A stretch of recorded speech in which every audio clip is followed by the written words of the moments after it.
बिस्मिल्लाहिर्रहमानिर्रहीम। अस्सलाम वालेकुम व्यूवर्स, आप देख रहे हैं हज़ारा कुकिंग पॉइंट। आज जो रेसिपी हम आपके साथ शेयर करने जा रहे हैं वो है हज़ारा की मोस्ट फेमस डिश पकवान।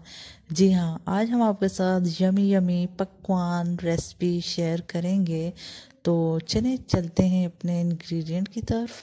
2 किलो गंदम का आटा लिए जो घर में हम यूज़ करते हैं। और यहाँ पे हमने चीनी ली है 1 किलो, मतलब आटे का जो हाफ है हम चीनी लेंगे 1 किलो। फिर हमने सूजी ली है आधा किलो, मतलब चीनी अगर किलो ली है तो आधा किलो हमने सूजी ले ली। और उसके बाद हम लोगों ने 3 अंडे लिए हैं इसके लिए। और जो सौंफ होते हैं इनको खुशबू के लिए इसमें डाला जाता है साबुत, मतलब ये नहीं है कि ग्राइंड या पीस के डालने, साबुत डालने हैं 4 टेबल स्पून। और उसके बाद हमने यहाँ पे तिल लिए हैं जो कि आपने अक्सर जो टी केक्स होते हैं उन पे लगे होते हैं, तो ये भी 4 टेबल स्पून लिए हैं। फिर उसके बाद हमारे पास बेकिंग सोडा है जो केक्स वगैरह में डलता है, ये लिए हमने 2 टेबल स्पून। और सिंपल जो सोडा है वो हमने लिया है 1 टेबल स्पून। और यहाँ पे हमने नमक लिया है हस्बे ज़रूरत 1 टेबल स्पून। तो आप अपने जितना आपको इसका टेस्ट पसंद हो, मतलब हाफ चम्मच या 1 स्पून से थोड़ा ज्यादा, लेकिन ज्यादा नहीं डालना। तो इलायची हमने यहाँ पे सब्ज इलायची ली है 8 अदद। और यहाँ पे हम वनीला एसिड जो है या केवड़ा जो होते हैं खुशबू के लिए हम ऐड करेंगे 1 टेबल स्पून। और उसके बाद दूध लिया हमने 1 गिलास, क्योंकि मेरा ग्लास बड़ा था, लेकिन नॉर्मल इसका जो ग्लास का होता है साइज, आपका कोई भी ग्लास यूज करते हो वो 1 गिलास आप दूध ले लेंगे। और यहाँ पे ये कच्चा दूध लेना है, बॉयल नहीं लेना। और उसके बाद 1 गिलास आपने पानी लेना है। तो एक बात और शेयर करती जाऊँ, आपने इस रेसिपी को बिल्कुल भी स्किप नहीं करना, क्योंकि कोई भी बीच में से आपसे चीज स्किप होगी तो ये जो पकवान की रेसिपी है ये आपकी खराब भी हो सकती है। तो चलें अपने नेक्स्ट स्टेप की तरफ चलते हैं।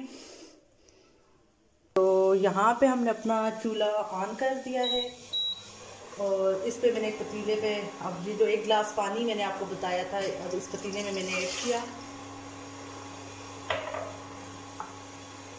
और ये जो हमने 1 किलो चीनी ली थी वो सब इसमें डाल देंगे।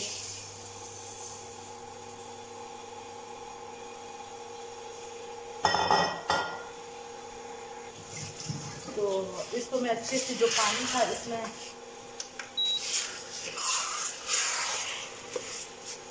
अच्छे से मिक्स कर लिया। और शुगर इसमें जब सही से मेल्ट हो जाएगी तो फिर हम इसे चूल्हे से उतारेंगे।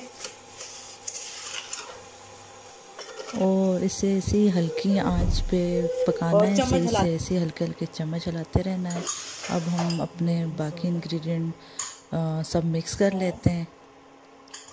और यहाँ पे इसमें यहाँ आप देख सकते हैं जो हमने चूल्हे पे पानी और शुगर का जो मिक्सचर बनाया था वो बिल्कुल ठंडा हो गया है। अब ये सब भी हम पहले जो इंग्रेडिएंट्स ऐड किए थे उनमें ऐड करते हैं।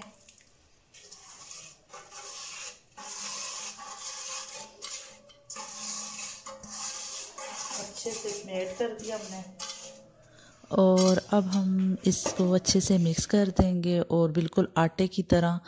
और फिर इसका हम पेड़ा लेंगे और देन अच्छे से इसकी रोटी बनाएंगे, लेकिन जैसे रोटी पतली होती है इसको पतला नहीं रखना, इसको थिक रखना। और यहाँ पे हमने अपने पेड़ा बना के उसको सही से बेलने पे डाल दिया है।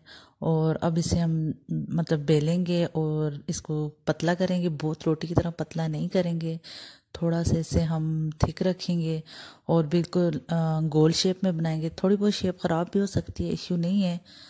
और ये आप देख सकते हैं हमने इसको अच्छे से बेल लिया है। अब यहाँ पे हम कोई भी स्टील वगैरह का ग्लास लेंगे और इसको राउंड शेप में घुमा के इस तरह की टिक्कियाँ इसमें से बना के निकालते हैं। और अब इसकी हमने जो राउंड शेप में ग्लास से छोटी छोटी टिक्कियाँ निकाली थी ग्लास के साइज़ में, उनको साइड पे रखते जाएंगे सीक्वेंस में और देन हम मज़ीद बनाते जाएंगे। मेरा ऑयल अब यहाँ मीडियम पे फ्लेम हमारा पे ऑयल यहाँ प्रीहीट हो अच्छे गया से गर्म था। हो देन चुका हमने है इसमें और अपनी इसमें टिक्कियाँ जितनी डालना पकवान शुरू की कर दी थी टिक्कियाँ डलती और जाएंगी इनको और ऐसे वो आप ही डालेंगे। और इसमें साथ फ्राई साथ इन्हें करेंगे देखना और है, बहुत मतलब तेज आंच एक पे नहीं साइड से करना, पलटना है मीडियम फिर पे दूसरी फ्राई साइड करना। से। और इनको बराबर कलर देना है और हाई फ्लेम पे नहीं करना, क्योंकि ये ऊपर से डार्क हो जाएंगे और अंदर से कच्चे रह जाएंगे। इस चीज़ का आपने बहुत ख्याल रखना है। आप देख सकते हैं यहाँ पे हमारे पकवान रेडी हो। यहाँ पे आप देख सकते हैं कि हमारे पकवानों को कितने मज़े का लाइट लाइट कलर आया है और ये बहुत सॉफ्ट है खाने में। और आप लोग भी ज़रूर ट्राई कीजिएगा, ये रेसिपी आपको बहुत पसंद आएगी। और इस वीडियो को ज़रूर लाइक कीजिए, शेयर कीजिए। ओके, अल्लाह हाफिज़।